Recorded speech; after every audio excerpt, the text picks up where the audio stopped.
Hey friends, thank you so much for watching. Stacy here with Low Carb Life, and in today's video we are making a low carb, keto friendly vanilla custard, and I cannot wait to share this recipe with you.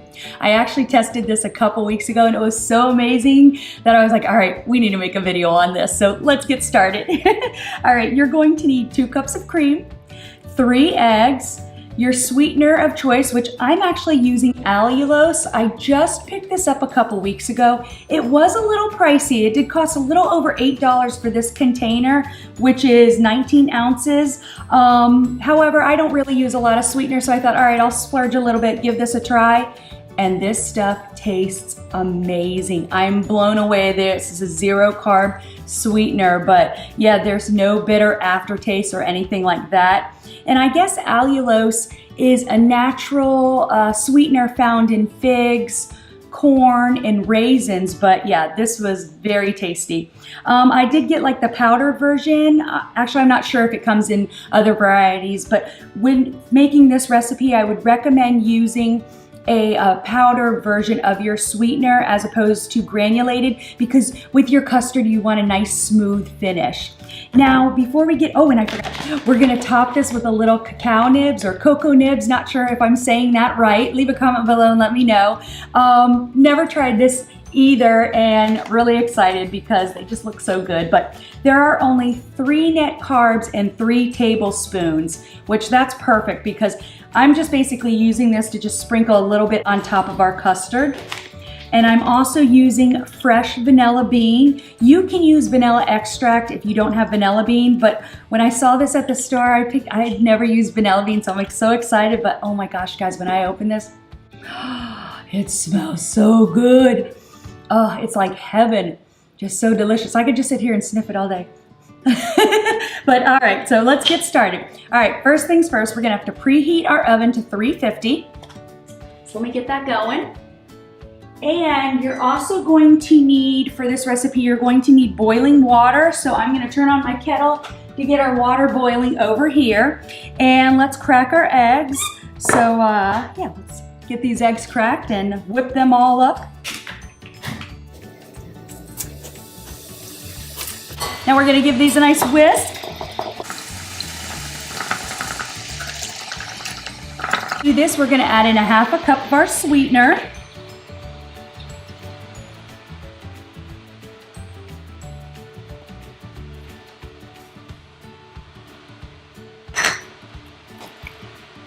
Let's add in 2 cups of cream.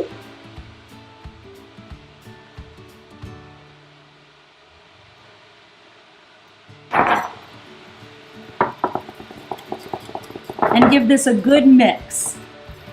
To make sure everything's thoroughly mixed together, I'm going to use the hand mixer.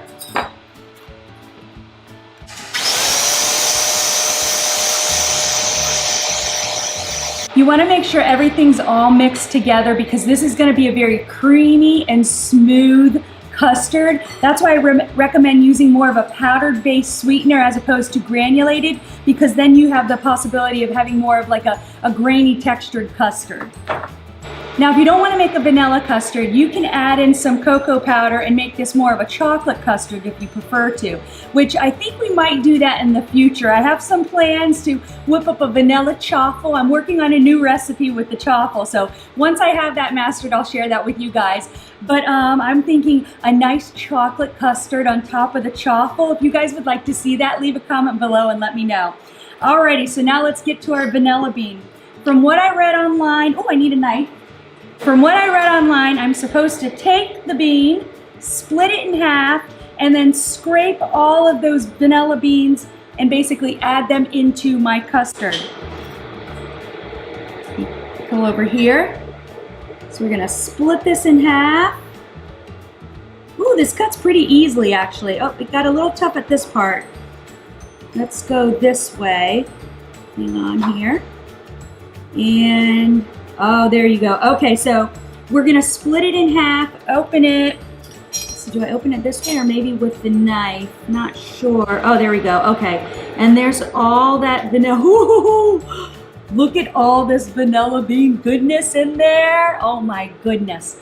Alrighty, so I think, I'm not sure how to do this. Alright, we're gonna just scrape it, I guess on the side.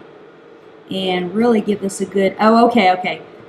Let's give this a good scrape. I see, well, it's kind of splitting. This guy's a little tricky, but we'll get her in there. All right, there you go. Make sure I get all that vanilla bean goodness. All right, I'm gonna mix this all together. Make sure I get all that vanilla bean in there.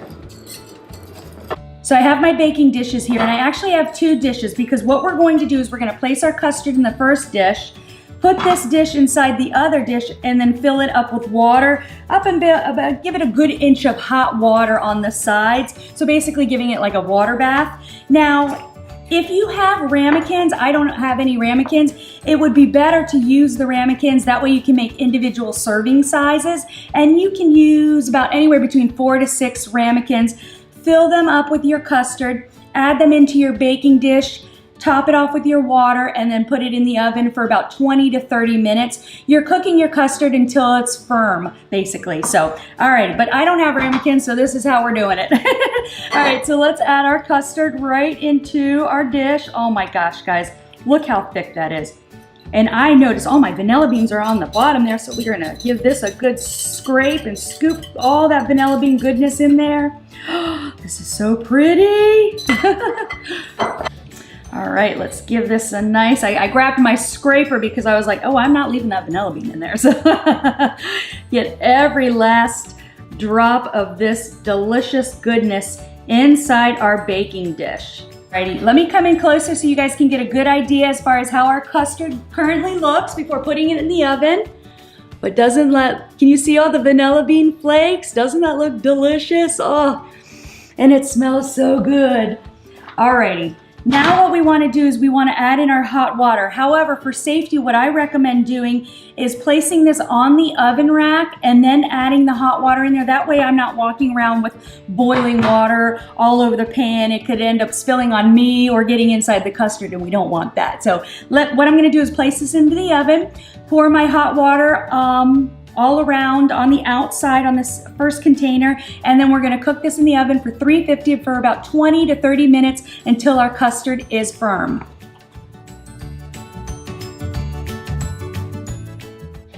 We have our hot water we're gonna add to the outside of our custard.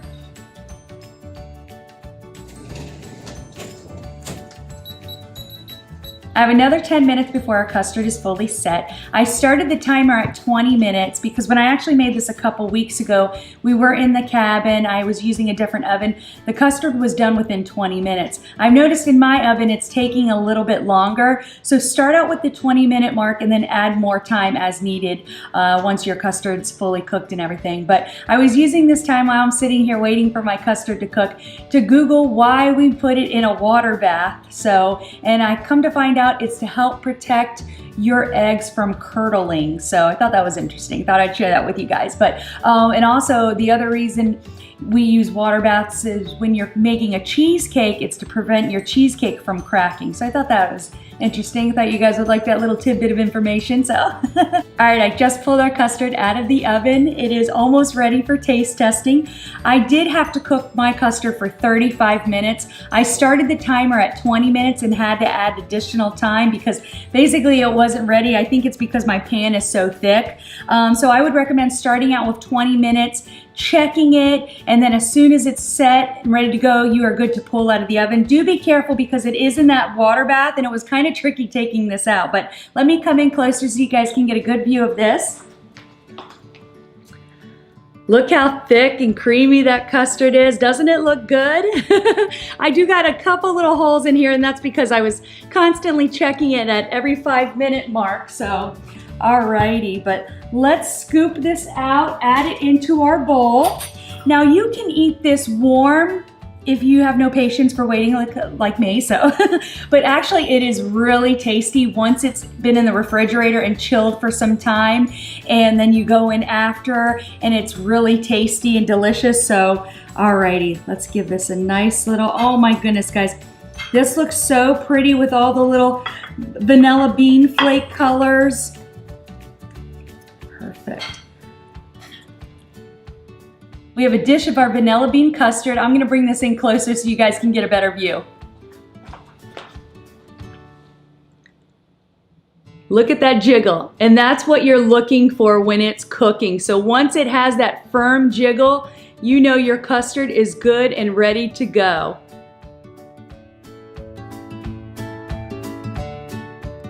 I put my custard in the freezer just for a couple minutes just to kind of chill it up a little bit because this just gets better as it gets colder. But now let's add our little bit of cocoa nibs, cacao nibs, whatever you call them. So, alrighty, I'm just gonna add in like about a good tablespoon. Sprinkle this right on top. Oh my goodness. Oh goodness, this looks tasty. Let me bring it in closer so you guys can get a better view. Can you see those cocoa nibs right on top? That will add a nice little crunch to our custard. Then we also have the vanilla bean specks inside the custard.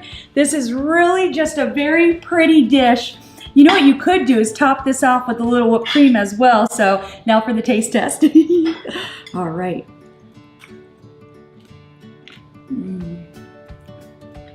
This is so good. Oh my goodness. And the crunch of the this is really good. The crunch with the cocoa nibs adds that little dark chocolate, little hint of flavor there, but this is really tasty, guys, really good. And you can taste the vanilla bean in there. Very good. Oh my goodness. I hope you guys enjoyed this video. If you did, give me a thumbs up. Thank you so much for watching, and I'll see you next time. Bye.